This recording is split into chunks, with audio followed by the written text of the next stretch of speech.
नमस्कार दोस्तों। संडे को जो हमारा बीएसटीसी के पेपर हुआ था उसकी एक क्लास लाइस जी ने आपको रीजनिंग का पेपर सॉल्व करा दिया है। अभी मैं जीके का पेपर आपको सॉल्व करा देता हूँ जो अपना संडे को लगा है। तो पहला क्वेश्चन है उसका। पहला क्वेश्चन है निम्न में से कौन से स्थल को धूलकोट कहते हैं।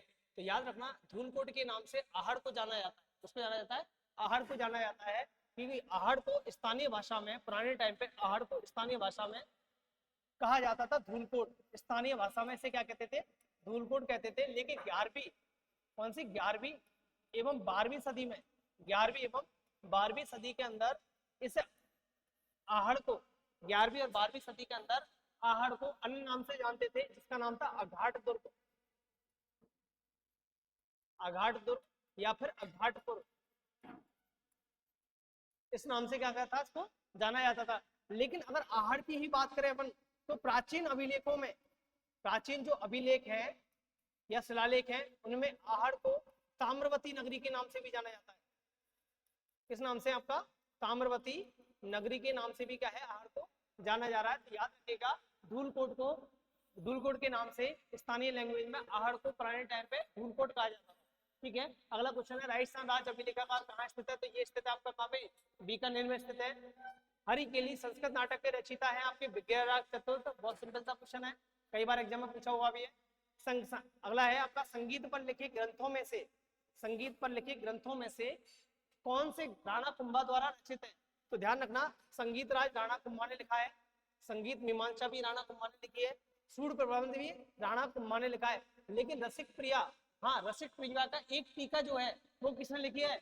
आपके राणा कुंभा ने लिखी है। तो इसका मतलब इस क्वेश्चन में 3 ऑप्शन तो हूबहू सही और ये पूछा रचित है, इसका मतलब ये क्वेश्चन क्या है आपका? गलत है, ये डिलीट होगा। ये क्या होगा आपका? डिलीट होगा। ये क्वेश्चन क्या है? गलत है। इसमें चारों ही ऑप्शन लगभग सही है। फिर भी देखा जाए तो 3 ऑप्शन तो बिल्कुल कुंभा द्वारा रचित ही है, लिखे हुए ग्रंथ है।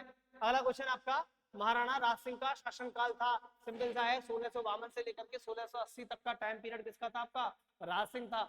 ये राज सिंह वही राज सिंह है, महाराणा राज सिंह, जिन्होंने राजसमंद झील के किनारे राष्ट्र प्रशस्ति का उत्कीर्ण करवाई है, राष्ट्र प्रशस्ति को उत्कीर्ण करवाया है। आगे देखते हैं अपन लोग, जलदुर्ग की बात कर रहे हैं अपन लोग। जलदुर्ग की श्रेणी में राजस्थान के किस किले को रखा जा सकता है? तो ऑप्शन है इसमें गागरोन का किला। ये गागरोन का किला काली सिंध नदी है आपकी, कौन सी? काली सिंध एवं आहू, काली सिंध एवं आहू दोनों नदियों के संगम पर स्थित है। उसी के समीप गीद कराई की पहाड़ी पे स्थित है। गीद कराई की पहाड़ी के समीप ये क्या है? गागरोन का किला आपका स्थित है। तो याद रखना, ये किसमें आएगा? आपका जलदुर्ग की श्रेणी में आएगा। अगला है आपका, राजस्थान के देलवाड़ा मंदिर प्रसिद्ध है। ये भी सिंपल है, जैन मंदिर कला हेतु प्रसिद्ध है देलवाड़ा के जैन मंदिर, आप पढ़ते भी हो। अगला है, हजरत शक्कर बाबा के नाम से प्रसिद्ध संत की दरगाह स्थित है। ये आपके नरहड़ में, कहाँ है? आपकी नरहड़ के अंदर हजरत शक्कर बाबा। हजरत शक्कर बाबा को नरहड़ के पीर, नरहड़ के पीर या बांगड़ का धनी, या बांगड़ का धनी, बांगड़ का धनी भी कहते हैं। और ये जो नरहड़ नामक स्थान है ना, ये आपका है झुंझुनू में। ये कहाँ है आपका? झुंझुनू के अंदर है। ठीक है, तो इसका ऑप्शन हो जाएगा आपका कौन सा? नरहड़। नेक्स्ट क्वेश्चन आपका, बनी ठंडी पेंटिंग से संबंधित है। ये बनी ठंडी पेंटिंग किससे संबंधित है? बनी ठंडी जो पेंटिंग है ये आपकी किशनगढ़ शैली से संबंधित है।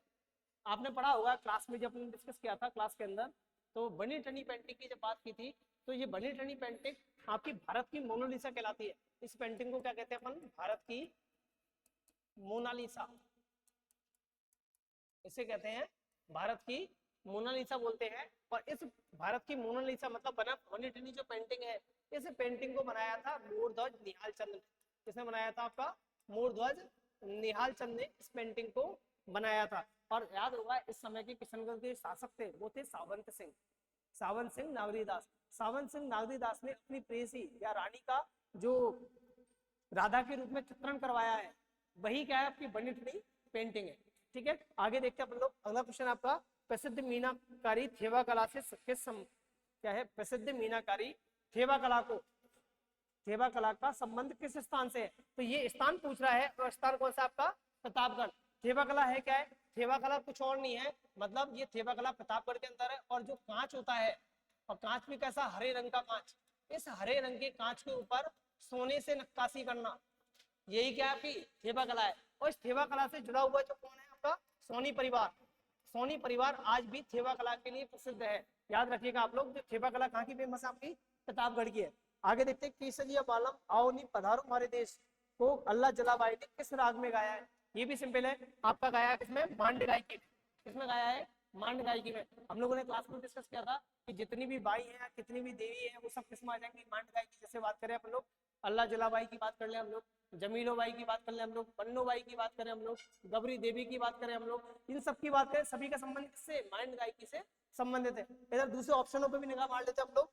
तो यहाँ दूसरे ऑप्शन पे देखें हम लोग, तो तालबंदी है, तो तालबंदी है साधु सन्यासियों की। साधु सन्यासियों के द्वारा जो मंदिरों भजन कीर्तन के समय जो जुगलबंदी की जाती है, उस चीज का बोलते हैं हम लोग तालबंदी बोलते हैं। ठीक है, तो इसका आंसर क्या हो जाएगा आपका, मांड गायकी हो जाएगा। अगला क्वेश्चन है, निम्न में से अवनद्ध वाद्यंत्र है। अवनद्ध वाद्यंत्र है, देखो खंजरी है, खंजरी पे ऊपर खाल मड़ी होती है। अवनद्ध वाद्यंत्र होते क्या है, ऐसे वाद्यंत्र, ऐसे वाद्यंत्र जिनके ऊपर क्या हो, खाल मड़ी हो, उस खाल को पीट करके बजाया जाए, वो सारे वाद्यंत्र क्या कहलाएंगे, अवनद्ध वाद्यंत्र। जैसे कि ढोलक होता है अपना, है ना, ऐसे ही खंजरी भी क्या है अपना अवनद्ध वाद्यंत्र है। खंजरी को आपने देखा होगा, चाहे चित्र के रूप में भी देखा होगा, जैसे हम लोग देखते हैं ना ढपली, ढपली का छोटा रूप, ढपली का छोटा रूप, बहुत छोटा रूप, वही क्या कहलाएगा आपका खंजरी कहलाएगा। तो ये खंजरी क्या है आपका अवनद्ध वाद्यंत्र। मोरचंग है, मोरचंग विशल होती है, पपैया होता है एक तरह से। अलगोजा है, वो भी सुशीर वाद्यंत्र। सतारा भी कैसा आपका सुशीर वाद्यंत्र। तो ऑप्शन हो जाएगा आपका ए खंजरी। गरासिया द्वारा किया जाने वाला लोक नृत्य, अगला क्वेश्चन आपका गरासिया द्वारा किया जाने वाला लोक नृत्य है। तो गरासियाओं के द्वारा जो लोक नृत्य किया जाता है वो है आपका कौन सा, बालर। और याद रखना बालर जो लोक नृत्य है वो बिना किसी वाद्यंत्र के किया जाता है, इसमें किसी वाद्यंत्र का प्रयोग नहीं होता है। अगला क्वेश्चन है आपका, हे डाउ में रम्मत की रचनाकार है। हे डाउ में रम्मत, जब अपन लोग राजस्थान के लोकनाट्य डिस्कस किया था, तो लोकनाट्य के अंतर्गत देखा था हम लोग रम्मतें पढ़ी थी, और उस रम्मत में अपने क्लास में स्पेसिफाई किया था कि हे डाउ में रम्मत है, एक रम्मत लिखी गई। इस रम्मत लिखी हुई, इस रम्मत के हे डाउ में रम्मत के रचनाकार थे कौन, जवाहरलाल जी पुरोहित। जवाहरलाल जी पुरोहित कौन है, इसके रचनाकार है। इसके अलावा एक और रम्मत की चर्चा की थी हम लोगों ने, जिसका नाम है स्वतंत्र बावनी, जिसका नाम है स्वतंत्र बावनी। और इस स्वतंत्र बावनी के रचनाकार कौन है आपके, तेज कवि। इसके रचनाकार है आपके तेज कवि। याद रखिएगा, इसके ऑप्शन में दे रखे हैं, लेकिन इसमें पूछा है हेडाउ में रम्मत, और हेडाउ रम्मत है आपकी कौन सी, जवाहरलाल जी पुरोहित द्वारा रचित लिखित। आगे बात कर रैन, रैन का संबंध किससे है, तो सुनिए मेरी बात। रैन में क्या हुआ है, राम स्नेही संप्रदाय से संबंधित है। राम स्नेही संप्रदाय के जो संस्थापक है वो रामचरण जी है। कौन है, रामचरण जी है। और इसी राम स्नेही संप्रदाय की एक ब्रांच कहाँ है, रैन के अंदर है, जिसके संस्थापक अपने दरियाब जी। जिसके संस्थापक कौन है आपके, दरियाब जी। इसलिए अपन कह सकते हैं रैन का संबंध है राम स्नेही संप्रदाय से है। ठीक है, आपको बताया था राम स्नेही संप्रदाय पढ़ाया था, गुलाबी वस्त्र धारण करते हैं, है ना, ये सारी सिर और मूछ वगैरह दाढ़ी वगैरह बढ़ा के रखते हैं ये लोग, वो सब देखा था अपन लोगों ने। आगे बात करते हैं, राजस्थान के किस लोक देवता ने महमूद गजनबी से युद्ध किया, तो बहुत सिंपल सा है, गोगा जी के द्वारा महमूद गजनबी से युद्ध किया गया था। आगे बात करते हैं, सुगाली माता किसकी आराध्य देवी है, तो ये है आपकी कौन सी, अहुआ के चंपावत ठाकुरों की। ठाकुर कौन है, ठाकुर कुशाल सिंह, क्या नाम है उनका, ठाकुर कुशाल सिंह, उन्हीं की क्या है आराध्य देवी है। और इन्हें 1857 की देवी, इसको क्या कहा जाता है, 1857 की क्रांति, 1857 की क्रांति की देवी भी कहा जाता है। इस देवी के बारे में ये भी कहते हैं कि इनके 10 सिर, इनकी जो मूर्ति है उसमें 10 सिर एवं क्या है 54 हाथ है इनके, जिसमें से एक जो सिर है वो क्या है मानव आकृति में, बाकी अन्य सारे सिर इनके किसमें है, पशु आकृति में है। अगला क्वेश्चन आता है, अपन देख लेते हैं, कैला देवी मेला किस तिथि को लगता है। हम लोग करौली क्षेत्र से निवास करते हैं, तो ये क्वेश्चन तो बहुत बेसिक सा है हमारे लिए कि चैत्र शुक्ल पक्ष को करौली मेला, कैला देवी का मेला लगता है। अगला देखते हैं, चंपाकली आभूषण शरीर के किस अंग पर पहना जाता है, ये भी फैक्चुअल है पूरी तरह से। ये पहना जाता है आपको कहाँ पे, गर्दन पे पहनते हैं हम लोग। धारी संस्कार राजस्थान की किस जनजाति में प्रचलित है, तो ये है आपका कौन सा, सहरिया जनजाति में।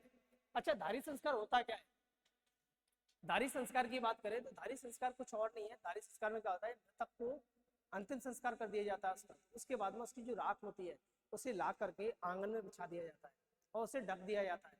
और अगले दिन देखते हैं कि उस राख के ऊपर जिस भी पशु पक्षी या किसी भी मानव या किसी भी के पच्चन्न बने होते हैं, जिसके भी पच्चन्न बने होते हैं, ऐसा मान लिया जाता है कि उस व्यक्ति ने उस योनि में क्या ले लिया, पुनः जन्म ले लिया है। और ये जो प्रथा है ये जो प्रथा है, ये संस्कार जो चलता है, इसको धारी संस्कार कह रहे हैं। ये कहाँ चलता है आपका? शहरिया जनजाति के अंतर्गत चलता है।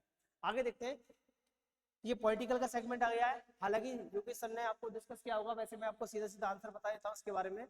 राज्य के राज्यपालों की केंद्र द्वारा नियुक्ति के प्रावधान को लिया गया है, तो ये सिंपल सा है, किसने लिया है? आपके कनाडा से लिया है।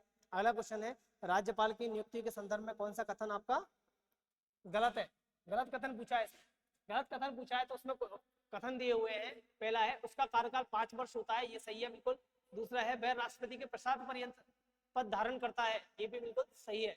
अगला है, अपने उत्तराधिकारी के पद धारण तक वह अपने पद पर बना रहता है, बिल्कुल सही है। भी पद धारण तब तक करता है वो जब तक दूसरा उत्तराधिकारी नहीं आ जाता।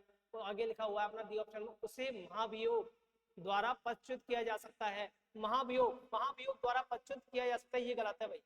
ये गलत इसलिए होगा कि महाभियोग की प्रक्रिया सिर्फ और सिर्फ राष्ट्रपति के लिए उपयोग में ली जाती है, राज्यपाल के लिए नहीं ली जाती।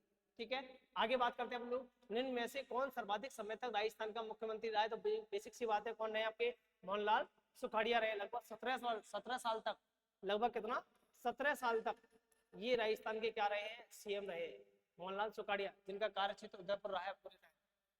आगे बात करें अपन लोग, महाराजा सूरजमल का अन्य नाम कौन सा है? तो ये है फैक्चुअल, ये है सुजान सिंह उनका नाम है। जालौर के कानड़ देव के किस पुत्र को प्रेम प्रसंग अलाउद्दीन खिलजी की पुत्री फिरोजा के साथ था, जो जालौर युद्ध का कारण बना? तो ये कहानी तो आपने सुनी भी होगी, जो कौन है? बीरम देव है इसका आंसर। कौन है? बीरम देव। आगे, पंचायती राज व्यवस्था के प्रथम स्तर पर निर्वाचित निकाय एवं लोकतंत्र की बुनियादी इकाई है, तो बहुत सिंपल सा है, यह है ग्राम पंचायत। अगला है, बलवंत राय मेहता समिति का संबंध है आपका स्थानीय शासन से, इसका संबंध। आगे, राजस्थान में पंचायती राज व्यवस्था लागू की गई थी, ये की गई थी 1959 में, राजस्थान के नागौर में बलतरी गांव से स्टार्ट की 2 अक्टूबर 1959 से। आगे बात करते हैं, राजस्थान में कोपेन के द्वारा वर्णित BWHW जलवायु मिलती है, बीच BWHW एक शॉर्ट ट्रिक यूज की थी हम लोगों ने, जहाँ जितनी ज्यादा बारिश वहां उतने कम लेटर। सबसे ज्यादा बारिश होती है हमारे हाड़ौती क्षेत्र में, कहाँ होती है? आपके हाड़ौती। पर जब हाड़ौती क्षेत्र में बारिश सबसे ज्यादा होती है, तो हाड़ौती के लिए उसने यूज किया है कोपेन ने EW, क्या किया है? EW। उसके बाद में जो पूर्वी राजस्थान का क्षेत्र है, पूर्वी राजस्थान के जिले हैं, वहां उसने यूज किया CAW, मतलब इस क्षेत्र से कम बारिश कहाँ हो रही है? आपके पूर्वी राजस्थान वाले क्षेत्र में हो रही है, लेटर बढ़ गया है। मतलब जितनी ज्यादा बारिश उतने कम क्या होंगे? लेटर्स होंगे। और सेम स्थिति आई, पूर्वी राजस्थान थोड़ी सी बारिश कम हुई है, लेटर बढ़ गया यहाँ से। आगे देखें, अगला जो अपना अर्धशुष्क प्रदेश है, कौन सा है अपना? अर्धशुष्क प्रदेश के जो जिले हैं और या फिर अरावली वाले जो जिले हैं, उनके लिए आता है PSHW, फिर नोट क्या है? और जो है शुष्क प्रदेश का मरुस्थलीय भाग है, बिल्कुल शुष्क प्रदेश के जो जिले हैं हमारे, उसके लिए लिया है नोटेशन उसने BWHW। तो शुष्क प्रदेश में देखें तो हम लोग देखें तो अपना कौन सा था? पश्चिमी राजस्थान का जो रेड क्लिफ के पास का एरिया है। उसकी बात करें तो जैसलमेर आएगा, बीकानेर आएगा, और कौन सा आएगा? आंसर क्षेत्र आएगा, इसलिए कौन सा हो जाएगा इसमें? डी आंसर हो जाएगा। आगे देखिए, जिस नदी पर मेजा बांध बना हुआ है, मेजा डैम है आपका कोठारी नदी पर, निम्न में से कौन सी लवणीय झील नहीं है?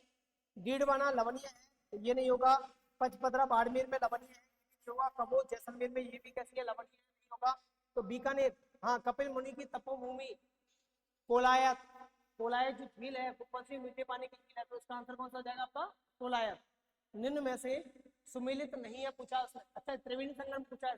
भिंगवत पता था? भीलवाड़ा। भिंगवत है आपका भीलवाड़ा, भिंगवत है आपका भीलवाड़ा, और भीलवाड़ा सॉरी भिंगवत भीलवाड़ा में है, जिसमें बनास, बेड़क और मेनान तीनों का संगम होता है। उसका राजमहल ये पड़ता है आपका टोंक के अंदर, ये क्या पड़ रहा है आपका? राजमहल टोंक में, बनास, हरी और डाई, ये भी सही है।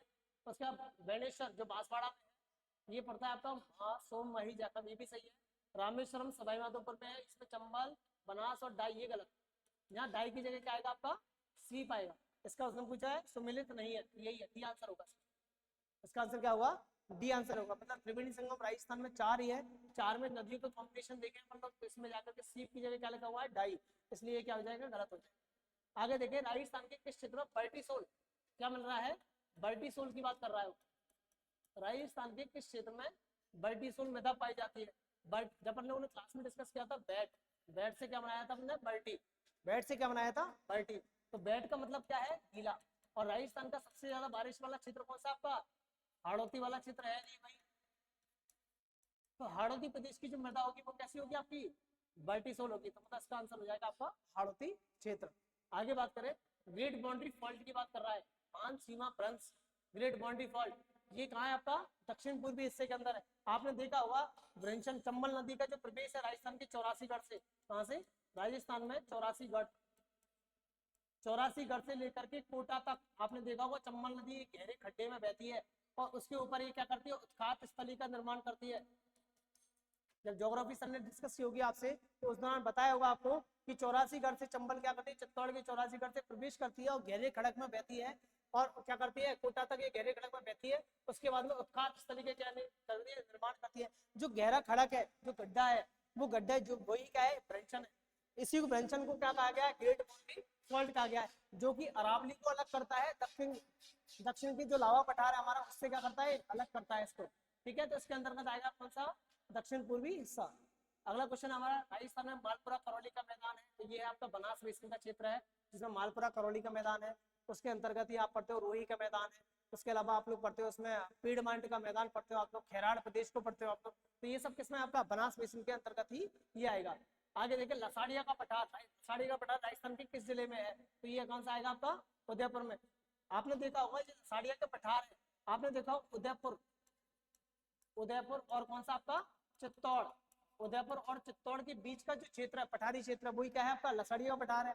तो अपन कहते हैं ना कि जो भोराट का पठार है, जो क्या है भोराट का पठार, मतलब कुंभलगढ़ से लेकर के जो गोवंदा तक का पठारी क्षेत्र है वो क्या है आपका भोराट का पठार है। तो मैं कह सकता हूँ कि भोराट के पठार से लेकर के, भोराट के पठार से लेकर के चित्तौड़ तक का जो क्षेत्र है वो सारा क्या बन जाएगा आपका लसाड़िया का पठार आएगा। ठीक है, और गोविंदा का पड़ता है आपका उदयपुर के अंदर, इसलिए इसको कह देंगे अपन कौन सा, उदयपुर में क्या पड़ेगा आपका लसाड़िया का पठार पड़ेगा। ठीक है, आगे क्वेश्चन है अपना, फारसी इतिहासकार अबुल फजल बदायूनी निजामुद्दीन ने राजस्थान के किस शासक को हस्मत वाला शासक कहा है, तो बहुत सिंपल है, किसको कहा है, मालदेव को कहा है। और ये वही मालदेव है, आपको मेमोराइज करा दूं मैं, ये वही मालदेव है जिन्होंने 1544 में गिरी सुमेल का युद्ध किया है, गिरी सुमेल का युद्ध किया है, जो भी किससे किया है इन्होंने, इधर एक तरफ तो थे कौन हमारे मालदेव और दूसरी तरफ थे अपोनेंट थे हमारे शेरशाह सूरी, दूसरी तरफ से कौन थे हमने, शेरशाह सूरी। और ये वही युद्ध है जिसमें शेरशाह सूरी ने कोटेशन क्या दी थी कि मुट्ठी भर बाजरे के लिए हिंदुस्तान की बादशाह खोदी होती। ये वही मालदेव है जिनको हस्मत वाले राजा के नाम से जाना जाता। ठीक है, आगे बात करते हैं कौन सा है, राजस्थान में संगठित किसान आंदोलन कहाँ से आरंभ हुआ है, तो बिल्कुल सिंपल सी बात है, ये हुआ है कहाँ से आपका, बिजौलिया से हुआ है। और बिजौलिया से मैंने क्लास में आपको बताया था, बिजौलिया आंदोलन 1897 से स्टार्ट होकर के 1941 तक चला है। लगभग कितने वर्ष, 44 वर्षों तक ये संघर्ष चला है, इनके बीच किसानों ने संघर्ष किया है 1897 से लेकर के 1941 तक। तो पहला संगठित और अहिंसात्मक आंदोलन कौन सा रहा है आपका, बिजौलिया ही रहा है। ठीक है, आगे देखा बोलो, एक ही आंदोलन, ये अपना जनजातीय आंदोलन है, एक ही आंदोलन जिसका नेतृत्व मोतीलाल तेजावत द्वारा किया गया था। ठीक है, अगला है आपका हाड़ौती सेवा संघ का संस्थापक कौन है, हाड़ौती में अपने ट्रिक से याद किया था, इसको याद होगा क्लास का आपको, जब हाड़ौती को बताया था, हाड़ौती क्षेत्र में ज्यादा बारिश होती है, उपजाऊ मिट्टी का क्षेत्र है, और जहाँ ज्यादा बारिश है उपजाऊ मिट्टी का क्षेत्र है वहाँ क्या होगी, हरियाली होगी, और जहाँ हरियाली होती है तो भाई आंखों को क्या मिलता है, उससे आराम मिलता है। इसलिए हमने कहा आंखों को बोलते क्या, इसलिए अपने क्या कहा था कि यहाँ का स्थापना करता कौन है, नैनो को क्या मिला यहाँ आराम, वैसे मालूम हाड़ौती क्षेत्र में। तो इसका संस्थापक कौन हो गया, हाड़ौती सेवा संघ का आपके नैनूराम शर्मा हो गया। अगला है हमको, राजस्थान के एकीकरण पूर्व राजस्थान में कितनी रियासतें और ठिकाने थे, तो ये बहुत सिंपल सा क्वेश्चन है, इसमें 19 रियासतें और 3 ठिकाने थे, इसमें कुशलगढ़, लावा और एक शायद नीमराना थी आपकी।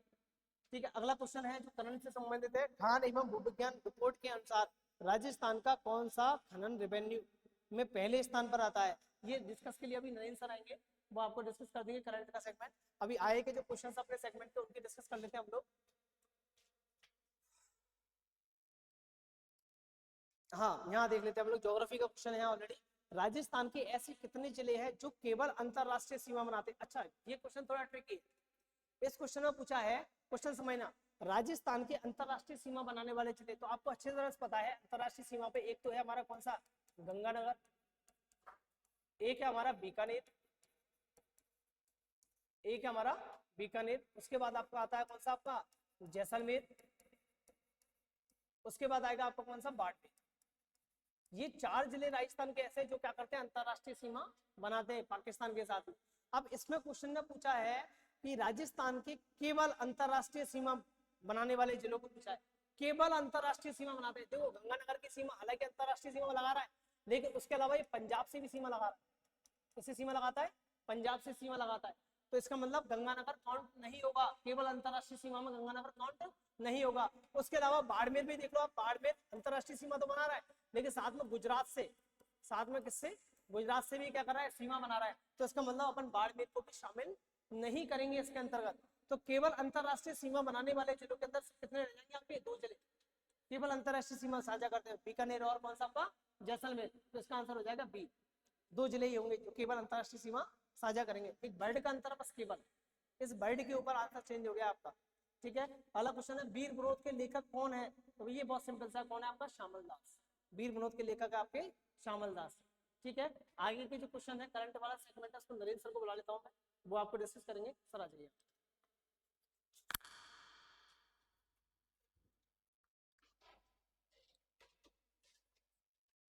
वैसे तो वो सारा पेपर करवा दिया, लेकिन कुछ करंट के क्वेश्चन रह गए जो आपको मैं करवा देता हूँ। पहला क्वेश्चन था अपना, खान एवं भू विज्ञान रिपोर्ट के अनुसार राजस्थान का कौन सा जिला खनन रेव्यू में पहले स्थान पर है। तो बड़ा जो पहले स्थान पर पहले स्थान पर आया अपन कौन सा, उदयपुर। कौन सा आया, उदयपुर। ठीक है ना। अगला क्वेश्चन है अपना, राजस्थान के किस जिले को पहली फॉरेंसिक साइंस यूनिवर्सिटी, कौन सी, पहली फॉरेंसिक साइंस यूनिवर्सिटी। तो वो पहली फॉरेंसिक जो साइंस यूनिवर्सिटी वो बनाई गई है कहाँ पर, जयपुर के अंदर। कहाँ बनाई गई है, जयपुर के अंदर। अगला क्वेश्चन है अपना कौन सा, राजस्थान की पहली डिप्टी सीएम, कौन सी, पहली डिप्टी सीएम जिनका हाल ही में 15 मई 2024 को क्या हुआ है, निधन हुआ है। कब हुआ है, 15 मई 2024 को। तो कौन रही है, वो है अपनी कौन सी, कब, डॉक्टर कमला बेनीवाल। कौन है, डॉक्टर कमला बेनीवाल। इनका क्या हाल ही में निधन हुआ, ये गया अपनी डिप्टी सीएम है। अभी डिप्टी सीएम कौन है, अभी डिप्टी सीएम अपन कौन, दिया कुमारी। ये कौन है अपनी डिप्टी सीएम है इस टाइम पे। अगला क्वेश्चन है बेटा, राजस्थान के साहित्यकार कौन से, पुरुषोत्तम दास पल्लव। इनके द्वारा एक पुस्तक का विमोचन किया गया। किसका, पुस्तक का। और वो पुस्तक है बेटा कौन सी, मां शारदे। कौन सी पुस्तक है, मां शारदे।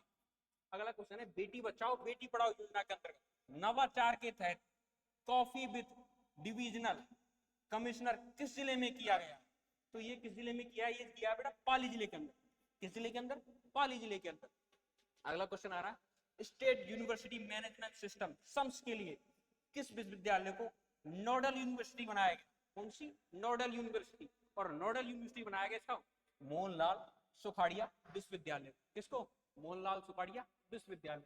अगला क्वेश्चन इसके अंदर आता है, पर्यटन विभाग द्वारा चित्रकला प्रदर्शनी जिसके अंदर बोलते रंग, कौन से रंग, बोलते रंग का उद्घाटन कहाँ किया गया है। तो बेटा देखो, जवाहर कला केंद्र उदयपुर के लिए रखा है, एक के लिए रखा है जवाहर कला केंद्र जयपुर के अंदर। तो ये जो उद्घाटन किया है किसका, बोलते रंग का, वो किया गया जवाहर कला केंद्र जयपुर के अंदर। किसके अंदर, जवाहर कला जयपुर के अंदर। ये सर ने बताई थी केवल कितने जिले जो राजस्थान की सीमा बना रहे हैं अंतरराष्ट्रीय, वो कितने, 2 है। और अपने वीर विनोद के लेखक कौन है, श्यामल दास।